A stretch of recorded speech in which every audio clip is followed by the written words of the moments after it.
উজানের ঢল ও ভারী বৃষ্টিপাতের কারণে তিস্তা ব্যারাজ পয়েন্টে নদীর পানি বিপদসীমা ছুঁই ছুঁই করছে। পানি নিয়ন্ত্রণে ব্যারাজের ৪৪টি গেট খুলে দিয়েছে কর্তৃপক্ষ। তিস্তা ও সানিয়াজান নদী পাড়ের বাসিন্দারা বন্যার আশঙ্কা করছেন।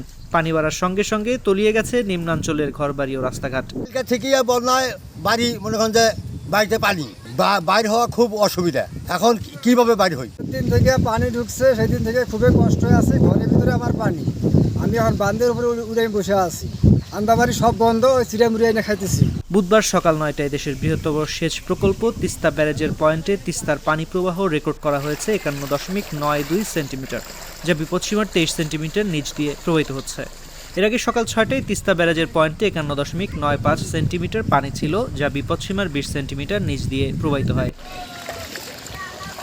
আমরা রান্না বান্না করতে পারছি না এবং আমাদের খাওয়া পাওয়া মনে করো বাচ্চা কাচ্চা উপেসে আছে, খাইতে পারছে না। এত পানিতে আমরা কি করব, কিভাবে কি করি, কিছুই তো করার মতো উপায় নেই আমাদের। এমনভাবে পানি উঠছে, ঘর ধরে সব ডুবে যাচ্ছে। আমাদের একা মানে চুলিয়ে যে আছে, চুলিয়ে সব পানিতে একে বোঝাই হয়ে আছে।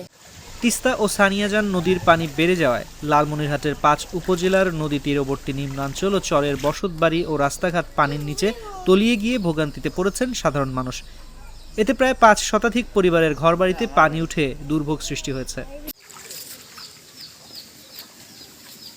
অন্যদিকে গতকাল মঙ্গলবার রাত থেকে সানিয়াজানে পানি বৃদ্ধিতে হাতীবান্ধা উপজেলার ফকিরপাড়া ইউনিয়নের ৭ ও ৮ নং ওয়ার্ডের পানি প্রবেশ করে ঘরবাড়ি ও রাস্তাঘাট তলিয়ে গিয়ে দুর্ভোগ সৃষ্টি হয়েছে।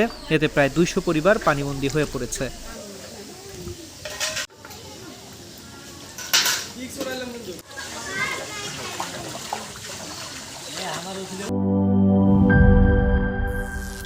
করিম চাচা, আপনার প্রিয় মানুষদের কখনো বিপদে ফেলতে চাইবেন না স্যার। তাহলে আমাদের বিপদে রাখা কি ঠিক হচ্ছে? এজন্যই বিজলি কেবলস সবচেয়ে ভালো ও নিরাপদ। ফ্লেম রিটার্ডেন্ট পিভিসি দিয়ে তৈরি বিজলি কেবলস, নিরাপদ আজীবন।